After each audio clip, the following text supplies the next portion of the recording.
Hello friends, my name is Miss Robin and I'm the juvenile librarian at the East 38th Street Library in Indianapolis, Indiana, and I'm here today to do a craft with you. Before we get started though, I do want to mention that this program is possible because of donors that donate to the Indianapolis Public Library Foundation. Because of them, we have the money to make kits and we have the ability to do these videos. So thank you to our donors and to the Indianapolis Public Library Foundation. Without them, there'd be no program today. So today, we are going to make a stress ball. And in a little bit, we're going to talk about what a stress ball is, just in case you don't know. But first, we're going to talk about all the things you need to make the stress ball. Now, if you were lucky enough to get here in time while supplies last, we have these kits that have almost everything you need to make a stress ball in it. But don't worry, if you didn't manage to get a kit or you just can't get over here to get one, you can make these with almost just things at home. There's only one thing you really need to buy. But if you get the kit, the only thing you'll need is some water and a bowl. Okay. When we look inside our kit, we also have an empty water bottle. We have a little plastic measuring cup. We can use this to pour things. There are measuring marks on here, so you can use it to measure things. We're not measuring today, just pouring. But hold on to that, you may be able to use it later. We have a paper funnel, and this will be used to pour things into something small with maybe a small opening. If you don't have a funnel at home, they're not hard to make. You can just get a piece of paper and roll it up and then put the small end of the paper into the opening and pour things that way. But the funnel is kind of nice, it makes it easier. We have 2 balloons. Now this is where we need to make a pause and mention that if you are allergic to rubber or latex, you may have an allergic reaction to these balloons. So if you are allergic to rubber or latex, this is not the craft for you. If you are not worried about that, then we can continue. And then our final thing, the thing that you may not have at home and you may need to go out to buy if you don't have a kit, is going to be our water beads. These are our water beads. I'm going to hold them up close so you can see them. They're just tiny little plastic beads. They don't look too interesting. They're really small. You can't make a necklace out of them. They don't have holes in them so you can string them on anything. Just tiny plastic beads. If you need to go out and buy some of these, I got mine off of Amazon.com and they weren't very expensive. I got a whole lot for not much money. But I also did some research, and if you need to, you can go to Walmart and possibly get them there, or maybe a craft store. If you go to a craft store, you might find them in the craft section. You might also find them in the floral section, because a lot of people use these when they make flower arrangements. So you can find these someplace fairly easily if you look. If you got the kit though, you have your beads and you're ready to go. So the first thing we're going to do in our craft is take our beads, open your plastic bag if you've got a plastic bag. If you had to get your own beads, we are using the cap from the water bottle to measure. So this bag has about what would fill up this cap. So you don't need a lot. We're going to pour them into our bowl. You can hear them going into the bowl. They make a neat sound. And you can see them in the bowl there. They don't take up much space in my bowl. Let me back up a little so you can see better. You can see they're in there. You can kind of roll them around and make a neat noise. Go ahead and put your hand in there and feel the beads. And you can feel they're very dry. They're hard. If you pick one up, let me get a colored one here. Okay, I didn't want to get one of the clear ones. If you can see right there between my fingers, that tiny, tiny little red dot, that's one of the beads. Not very big at all. If you try to pick up a bead and squish it, it's hard, it doesn't squish. That's a water bead. They don't look very interesting, but they are interesting because these beads are made out of water-soluble polymers. So polymer is kind of like a plastic, and water soluble means that it can soak up water. So when we pour water over these beads are going to kind of soak up the water over time, and there's going to be some changes, which is pretty interesting to look at. So I bet you can guess our next step is to get our water. I just have about this much water in a water bottle. I'm not even going to use all of it. And we're going to pour the water over the beads in the bowl. So go ahead and pour your water. You want to make sure all your beads are covered up in the water because they need to soak up that water.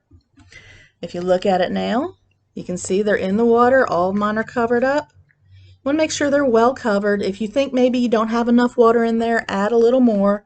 We can always drain the water off later. It's not a big deal. But you want to make sure there's plenty of water in there for them to soak up. So go ahead, stick your hand in there again. Do they feel different at all yet?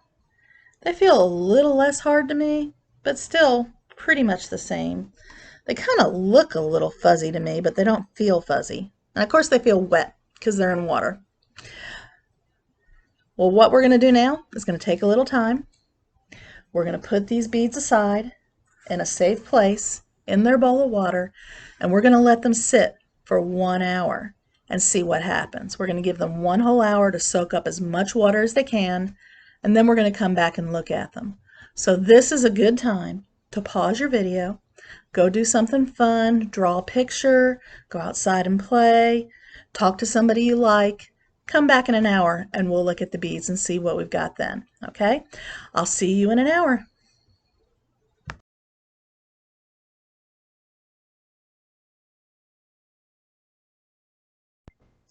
Hi friends, it's been about an hour, maybe a little less, maybe a little more, it depends on how long you waited. It's about an hour here, and so we're going to look at our beads and see what they look like after an hour of soaking up the water. So I'm going to take my bowl here, I'm going to turn it to where you can see in. See, look how much bigger they are now. If you remember when we started, they were just that teeny tiny little bead that fits between my fingers like that. Little red bead. And now look how big they are. They have really soaked up a lot of water. Let's see if I can pick one of these up and show it to you closer. Need to get one that's colorful. So we've got our pre-water bead and our bead that has soaked up the water. See how much bigger it is? It's a little translucent. That means you can see through it. You can see there's still part of it inside that is darker. That's the part that hasn't soaked up water yet. So it can still soak up more water, which is pretty cool. I dropped it, so I'll pick up another one. But they are slowly soaking up all that water. I'm going to put the little bead down and look at this one. If you look at it, you can see it in my hand here. It's actually not as smooth as it was before. It's kind of bumpy because as it soaks up the water, it's not soaking it up evenly, so it's got a few bumps. It may smooth out when it's done. You can kind of touch it and it squishes now. It didn't squish before. I can actually push it down. If you really wanted to, you could mush it, but then you wouldn't be able to make your stress ball, which would be no fun. Feels wet because it obviously is wet. It's kind of cool. It's really changed a lot from that bead we had earlier. So a lot of differences. So we're going to put this bead back in there. I'm going to turn you up so you can say hi to me again. Now we have to be patient because it can take up to, let me get my hands right, 8 hours for those beads to soak up all the water. So what I'm going to do with mine is I'm going to leave it on my desk at work and come back to it tomorrow morning. You can count 8 hours if you like and go back to yours in 8 hours. You can wait till morning if you like to because you know that they'll have plenty of time to soak everything up by then. But we're going to need to pause our video again and let the beads have more time to soak up all that water. The more water they soak up, the more fun our stress ball is going to be. So I'm going to pause and I will see you guys in 8 hours so that we can finish making our stress ball. Bye guys!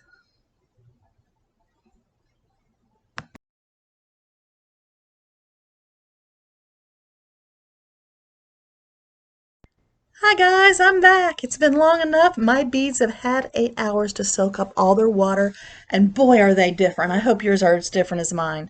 They should be. Now let's go back down memory lane and remember what our beads looked like. This tiny little red dot was our bead before it had any water added to it. This green, oh, if I can pick them up, green wet, kind of slimy-ish bead. See how much bigger it is? That was after about an hour of water, so it soaked up water for an hour. And now, this is what we've got. Oh, no, I don't want a clear one because they're not as easy to see. Okay, let's get this pink one. Look at this one. Look how much bigger it is. It's really gotten big. It's soaked up as much water as it can. As a matter of fact, you may have water left over. But it's soaked up all of its water. It's not bumpy anymore because it's plumped up as much as it can. It's got all the water it can take in there. It doesn't feel as wet anymore because all the water's inside now. We can roll it back and forth. Feels really cool, actually. So go ahead and look at your beads and see what they look like. Again, look inside my bowl. Look at that. Isn't that pretty? It is so cool looking. Go ahead and put your hand in there. Pick the beads up. And you can kind of squish them again. Remember, not too much. Try not to drop them on the floor like I am, because if you drop them on the floor and you step on them, it's going to be messy to clean up. But look at this. Look how cool that is. Those tiny little beads are these great big beads now, just from sitting in the water. I think that is very cool. So while you're playing with them, think about the differences. How are they different? Well, they're not tiny anymore. They're not hard anymore. They certainly don't make the same noise because they're not hard. They don't make hardly any noise at all anymore. The colors are not as bright as they were because they're more pastels now because they soaked up all the water, and that made the colors a little lighter, but still very pretty colors. So now we are ready to do something with our water beads. We're ready to make our stress ball. Let me grab a stress ball here to show to you so you can see what we're making. And again, remember, if you're allergic to latex or balloons, you don't want to do this part. Just play with the beads. You don't want to do the stress ball part. Okay, so here's the stress ball I made earlier. And a stress ball is really nice when you're feeling stressed or anxious and you need to get some of those feelings out. You can take a stress ball in your hand and you can squeeze it. Look at that. Look how it squeezes out like that, and you can see the beads in it.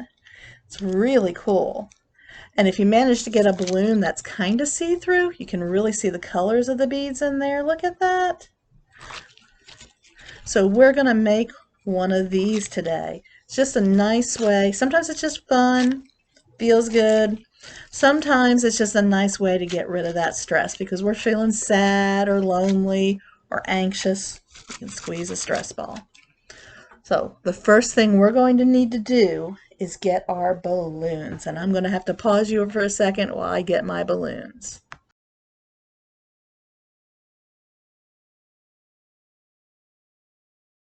And I'm back. Now you should have 2 balloons. You only need 1. You may even have enough beads when this is all done to make a second balloon. It's up to you. But we need to blow up the balloon a little bit so that there's space in the balloon for those beads. So you might need an adult to help you with this if you're not good at balloons. That's okay. Go ask your adult to help you. But I'm going to blow mine up. Hold on.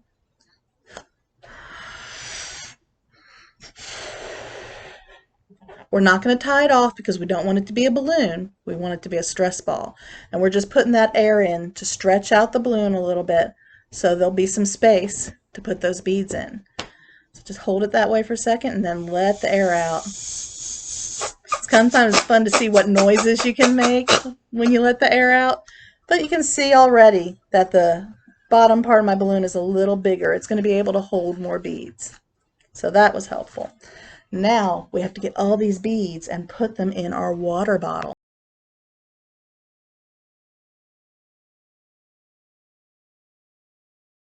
To do this, you'll need your water bottle, your balloon, you'll need your funnel, and you're going to need your plastic cup. Now, put some of your beads in your plastic cup. You can just scoop them up like this.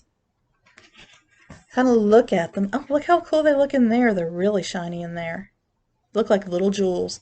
But if there's any extra water in there with them, You can just put your hand over the opening and pour the water back into the bowl. You can't see me doing that, but that's what I'm doing. And then I'm going to take my funnel and put the small end into my water bottle so I can pour my beads into the bottle. You see they got kind of stuck there. I can just go like this a little bit and they'll keep falling. Keep doing that until all your beads get in your bottle. You can be stubborn like mine, and that's okay. But once all the beads are in the bottle, take a look. That's not enough. We need more beads. So go ahead and scoop up more of your beads.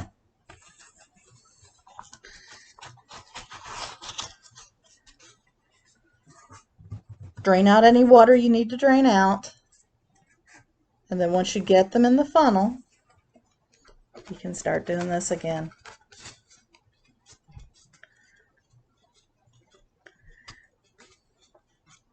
You can use your finger to help poke them down if they get caught. Now I think we're going to need to put all of our beads into the water bottle. So get your plastic cup again.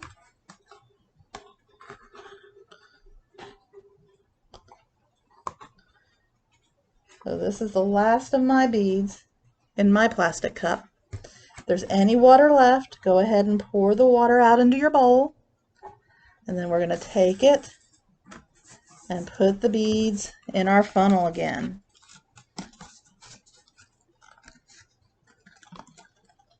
There we go. And you're probably going to have to use your finger to kind of poke the beads down through the hole because they get kind of caught there. Look, you can even see the color of the beads through the funnel. So keep poking them through until you have all the beads in your bottle. Okay, now we are going to take our balloon and we're going to take the opening of our balloon here and we're going to put it over the opening of the bottle. So you're going to just stretch it over until the opening of the balloon is stuck on the opening of the bottle. Just like that. Make sure it's nice and tight there so that it won't pop off. See my balloons covering the entire opening of the bottle where my beads are. And then we're going to take and turn it upside down. And now you get to squeeze the bottle. It makes a lot of noise, but you can see the beads going into my balloon. Keep squeezing it. Keep squeezing it. It looks really weird. You can see it's starting to get caught there, but if you squeeze, you might be able to get more of them in there. And when you get as many as you want into your balloon, you're going to hold your hand right there before you take the end of the balloon, this is fun, off of the end of your bottle. So now we just have an empty water bottle, no beads, and a balloon full of beads. You can see sort of how it's going to be now. Now go ahead and try to let some of that extra air out, but don't let the beads out. If you do, they might pop up and fly all over the room, and then you'll have to go find beads. Just hold it tight like this, and let the air out slowly. Now if you need help, you may need an adult for this. Some people have trouble tying knots in a balloon. I did until I was in my 20s. Go ahead and tie a knot in your balloon to keep those beads in there and to keep them from drying out. Because even though they soaked up that water, if you leave them out, they will dry up. And look, this is our stress ball. You have made your very own stress ball. And look what happens when I squeeze it. Again, you see all those beads popping out. It's really cool. And it's way cooler when you made sure not to get the water in there, just the beads. You can squeeze it and you see everything coming out over here. Now, I do want to remind you, what happens when you play really rough with a balloon? Think about it for a minute. It can pop. So you don't want to take this stress ball near sharp things. You don't want to really step on it or try to break it because it will pop if you keep doing that. And then those beads are going to go everywhere and it's going to be a mess. But if you're careful with it and you go like this, you have a very good stress ball. Now you may have some beads left over. You may not. you have an extra balloon. So if you have beads left over, you can try making another one, another stress ball. If you don't have beads left over or not enough for a stress ball, there are some things you can do with it. You can experiment with it. We don't need them for our stress ball anymore, so you can smush them up now if you want and see what happens. You can put beads in your plants, and over time, as they dry up, they're going to release the water from the bead. The bead's going to shrink down, and that water is going to go into your plant. Some people like to put these beads in vases and then put their flowers in the beads instead of in water. So there's a lot of things you can do with it. I know somebody froze their beads just to see what would happen. So if you have any extra beads, you can experiment. But you also have a very cool stress ball. So this is our craft for today. I hope you enjoyed it. Feel free to give us a call at the East 38th Street Library to see if we have any kits left. We are going to have about 20 kits available. The number at the East 38th Street Library is 317-275-4350. And then if we don't have kits left, you know, we already mentioned what's going to be in the kit. You're welcome to come pick up the instructions, and you can make your own stress ball in your own time. Feel free, if you picked up that kit, fill out that evaluation form and tell me what kind of crafts you'd like to do. This was just a start. I'm going to be doing this at least once a month for the rest of the year, so I would like to know what you would like to make. And tell us what we can do for you, what kind of programs you'd like to see. That's what we're here for. So this is me, Miss Robin, saying thanks for joining me to make our cool stress balls, and I will see you next time. And again, let's say our thank you to the Indianapolis Public Library Foundation and their donors for giving us the supplies for our kits today. Thank you. I'll see you next time. Bye-bye.